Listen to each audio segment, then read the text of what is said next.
ఖచ్చితంగా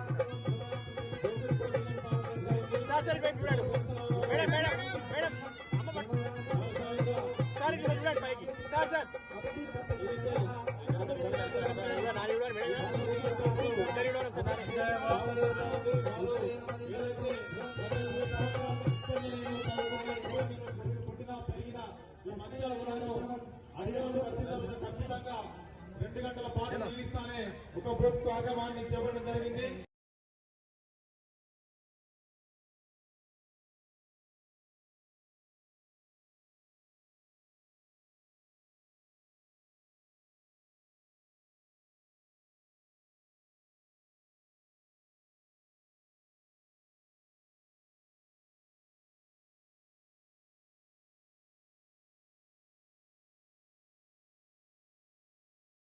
public health T Srinivas గారు,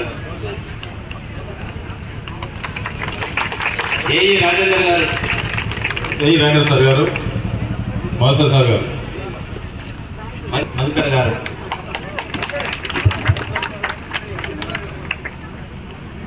AE Rajender గారు,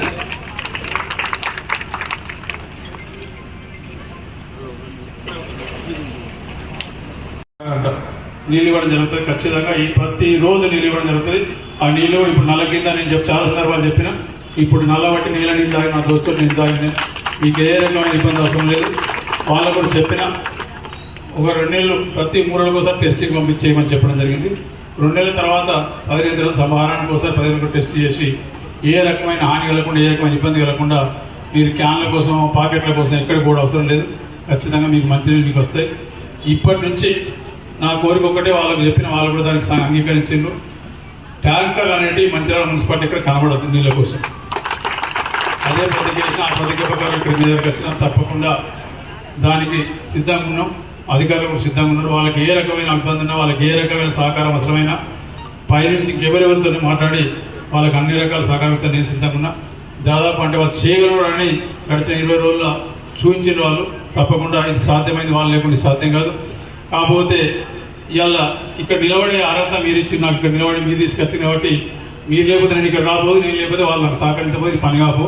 ఖచ్చితంగా అంత ఆ కరెంటు దానికి కారకులందరూ మీరే.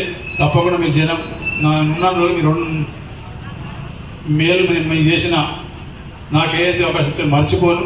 ఖచ్చితంగా ఈ 5 ఏళ్ళ లోపల మీరు చేసిన దానికి ఖచ్చితంగా మీ అందరూ రుణం తెచ్చుకొని ఒక్క రుణము లేకుండా చేసుకుంటారు. అంతవరకు ధ్యానం చేస్తున్నాను.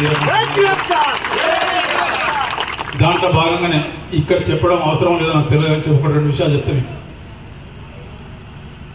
మొత్తం రాష్ట్రంలో గడిచిన 9 సంవత్సరాల నుంచి టీఆర్ఎస్ ప్రభుత్వంలో వడ్లు జోకేటప్పుడు తరుగు పేరు మీద 10 నుంచి 12 కిలోల క్వింటాలు జోకి దాదాపు రైతు బంధు ఒక చేతులు 5,000 ఇస్తున్నాం అని చెప్పి ఇటు పక్క 6,000 రూపాయలు ఏ రసీదు లేకుండా దోసుకున్నారు. ఎవరి జేబులకు పోయినాయో ఈ 9 సంవత్సరాలు చెప్పకుండా దానికి చర్చ ఉంటే, దాని చర్యలు ఉంటాయి. ఆ తర్వాత కానీ నేను ఎన్నికైనాక 3వ తేదీ రాత్రి సరే ఇక్కడ ఉందామనుకున్న 2 రోజులు హైదరాబాద్ నుంచి పిలిపిస్తే అర్జెంట్ పోవడం జరిగింది.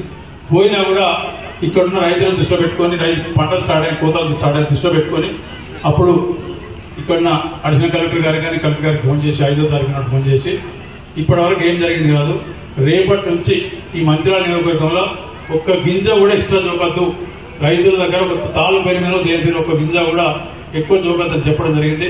దానికి నేను మాట్లాడినాక 2 గంటల లోపల వాళ్ళు రైస్ మిల్లర్ల మీటింగ్ పిలిచిండ్రు. 2 గంటల మీటింగ్ పిలిచి చెప్పిండ్రు. వాళ్ళు రైతులు మిల్లర్లు ఒప్పుకున్నారు. ఈ అప్పటి నుంచి ఇప్పటి వరకు ఈ మొత్తం 9 సంవత్సరాల 18 సీజన్ల ఈ ఒక్క సీజన్లో రైతులు ఎక్కడ దేని గురించి ఇబ్బంది వాళ్ళు అడగని రైతులు చెప్తారు. ఎక్కడ కూడా సంచి కోసమో లేకపోతే దీనికోసమో సుతుల కోసమో లేకపోతే లారీ కోసమో వాళ్ళు ఏమనకుండా లారీలు వచ్చినాయి, సంచి వచ్చింది, సుతులు వచ్చింది, అమానులు వచ్చిండ్రు, అందరూ వచ్చింది, వడ్లు తీసుకుపోయినారు. ఎక్కడ తరుగులేదు. ఏ